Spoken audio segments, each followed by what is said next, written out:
आप एक ट्रेन में सफर कर रहे हो, रात अंधेरा है, डिब्बे में सैकड़ों लोग बैठे हैं।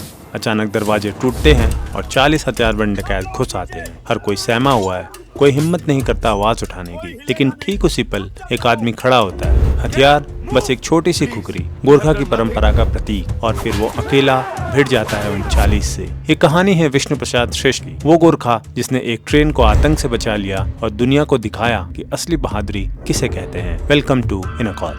सितंबर 2010 की एक साधारण रात, जब भारत की मौर्य एक्सप्रेस ट्रेन रांची से गोरखपुर की ओर बढ़ रही थी। सैकड़ों यात्री अपने अपने ढंग से सफर में मग्न थे। कोई परिवार संग था, कोई छात्र किताबों में खोया, कोई व्यापारी अगले दिन की योजनाएं सोच रहा था, कोई थका हुआ मजदूर नींद में डूब चुका था। ट्रेन के बाहर घना अंधेरा पसरा हुआ था और डिब्बों में हल्की बातचीत और नींद का मिला जुला माहौल। किसी को अंदाजा भी नहीं था कि अगले कुछ ही पलों में ये सफर भारतीय साहस और मानवता की एक अमर गाथा बन जाएगा। ये कहानी है विष्णु प्रसाद श्रेष्ठ की, जो भारतीय सेना के 8वीं गोरखा राइफल्स के सेवानिवृत्त सैनिक थे। जब हथियारबंद डकैतों ने ट्रेन पर धावा बोला और एक मासूम युवती की अस्मिता खतरे में पड़ी, तो इस सैनिक ने न केवल लूट और हिंसा का सामना किया, बल्कि अपनी जान जोखिम में डालकर उस लड़की की रक्षा भी की। विभिन्न रिपोर्टों में घटनाक्रम के विवरण अलग अलग मिलते हैं। कहीं डकैतों की संख्या 11 से 15 बताई गई, तो कहीं 30 से 40। कहीं कहा गया कि श्रेष्ठा ने 3 डकैतों को मार गिराया और 8 को घायल किया, तो उनके अपने बयानों के अनुसार उन्होंने 3 को गंभीर रूप से घायल किया। इन मतभेदों के बावजूद एक बात निर्विवाद है, उस रात एक व्यक्ति ने नैतिक कर्तव्य निभाते हुए अकल्पनीय साहस दिखाया। मौर्य एक्सप्रेस का वो हादसा महज एक डकैती की घटना नहीं थी, बल्कि भय और नैतिक साहस के बीच निर्णायक टकराव था। ये कहानी दिखाती है कि कैसे एक साधारण दिखने वाला यात्री जब एक 18 वर्षीय लड़की की अस्मिता पर खतरा मंडराया, तो मौन दर्शक बनकर नहीं बैठा। गोरखा सैनिकों के साहस और निडरता की गाथाएं तो सदियों पुरानी हैं, और विष्णु जी का कार्य उसी परंपरा का विस्तार था। इस वाक्य को ठीक ठीक देखें तो उस रात लगभग 11:25 बजे मौर्य एक्सप्रेस पश्चिम बंगाल झारखंड सीमा पर चितरंजन और कुतली स्टेशन के बीच एक सुनसान जगह पर पहुंची। अचानक ट्रेन रुक गई।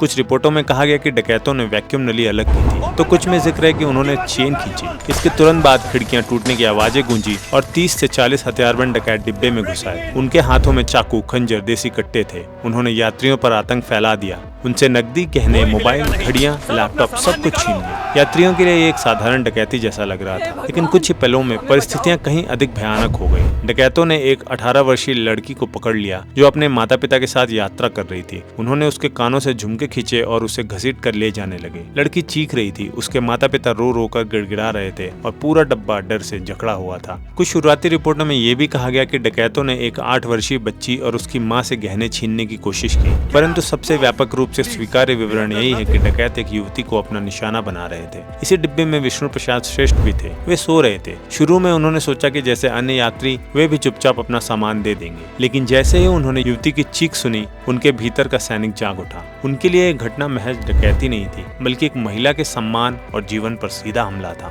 तब विष्णु जी ने तुरंत अपना सबसे प्रिय हथियार खुखरी निकाला। खुखरी केवल एक धारदार हथियार नहीं, बल्कि गोरखा शौर्य और सम्मान का प्रतीक है। इतिहास गवाह है कि इस छोटे से ब्लेड ने दुनिया के बड़े बड़े रण क्षेत्रों में दुश्मनों को परास्त किया है। जब विष्णु जी खड़े हुए और खुखरी म्यान से बाहर निकाली, तो पूरे डिब्बे में सन्नाटा छा गया। डकैतों ने एक पल के लिए ठिठक कर देखा, लेकिन जल्दी ही गुस्से में झुंड बनाकर उन पर टूट पड़े। इसके बाद जो हुआ वो मानो किसी फिल्मी दृश्य जैसा था। विष्णु जी अपने सैन्य प्रशिक्षण का इस्तेमाल किया और संकरे गलियारे में बिजली की गति से खुखरी चलाई। एक डकैत गिरा, फिर दूसरा। कुछ ही पल में डकैत बुरी तरह घायल होने लगे। रिपोर्टों के अनुसार 3 मौके पर ही मारे गए और 8 से अधिक गंभीर रूप से घायल हुए। लेकिन विष्णु जी स्वयं भी बिना चोट के नहीं बचे। उनके हाथ पर गहरा कट पड़ा और खून बहने लगा। संघर्ष बेहद कठिन था। कुछ विश्वसनीय स्रोतों के अनुसार एक समय डकैतों ने उनके हाथ से खुखरी छीन ली और उन्हें घायल कर दिया। फिर भी उन्होंने तब तक हार नहीं मानी जब तक युवती सुरक्षित नहीं हो गई और डकैत ट्रेन से भागने पर मजबूर नहीं हुए।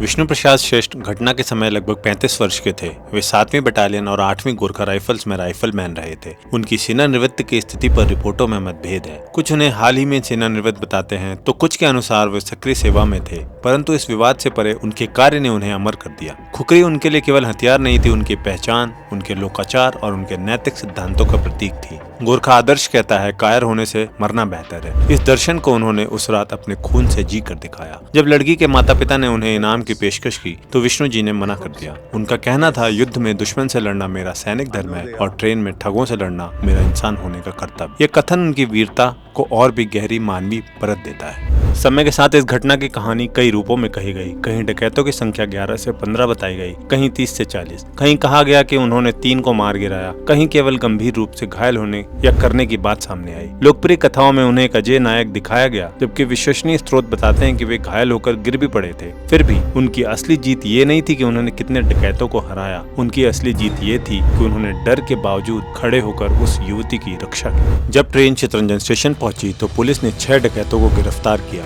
नगद, गहने, मोबाइल और हथियार बरामद हुए। यात्रियों की आंखों में आंसू थे, कई लोग उनके पैरों में गिर पड़े। युवती के माता पिता ने उनका धन्यवाद किया और इनाम देने की कोशिश की, पर उन्होंने मना कर दिया। भारतीय सेना ने उन्हें सेना मेडल और उत्तम जीवन रक्षा पदक से सम्मानित किया। उनकी यूनिट ने उन्हें नगद पुरस्कार दिया। मीडिया ने उन्हें वन मैन आर्मी कहा और उनकी बहादुरी की गाथा पूरे देश में फैल गई। विष्णु प्रसाद श्रेष्ठ जी की गाथा हमें ये सिखाती है कि सच्ची वीरता अजय होने में नहीं, सच्ची वीरता ये है जब हर कोई डर से चुप है तब कोई खड़ा हो और लड़े। उस रात मौर्य एक्सप्रेस पर विष्णु जी ने वही किया। उन्होंने साबित किया कि कभी कभी एक अकेला इंसान भी दर्जनों जिंदगियों की दिशा बदल सकता है।